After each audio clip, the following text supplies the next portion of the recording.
This is my grandmother's cherry cobbler recipe. This sour cherry tree that dates back 5 generations has been a blessing to me and my family. We get great crops every year.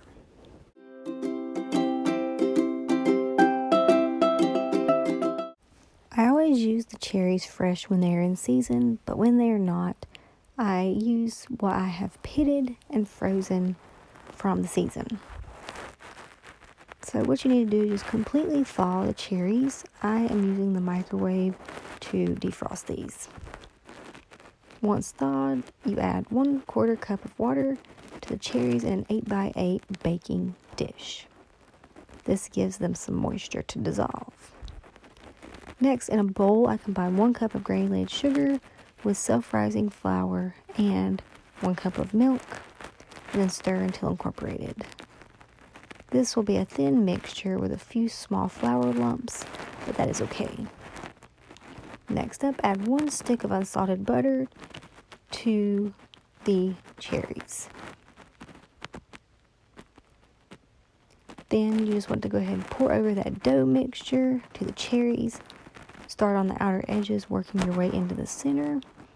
And you do not want to stir this mixture once it has been poured into the cherry mixture. Go ahead and place it into a 350-degree oven if you're using a glass dish. As you can see, the dough mixture will begin to rise to the top in about 30-minute time frame.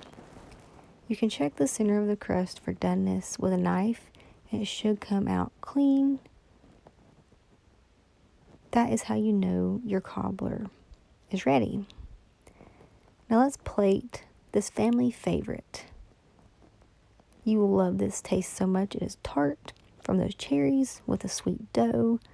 This is how my grandmother made it for Sunday family dinners after church every single time.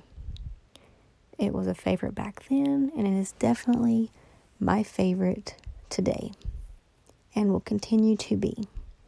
Those tart cherries are just perfect. I am very blessed to still have one of those priceless heirloom recipes, in addition to one of those heirloom cherry trees, to continue making this delicious recipe for myself and my family. I hope you will try it soon.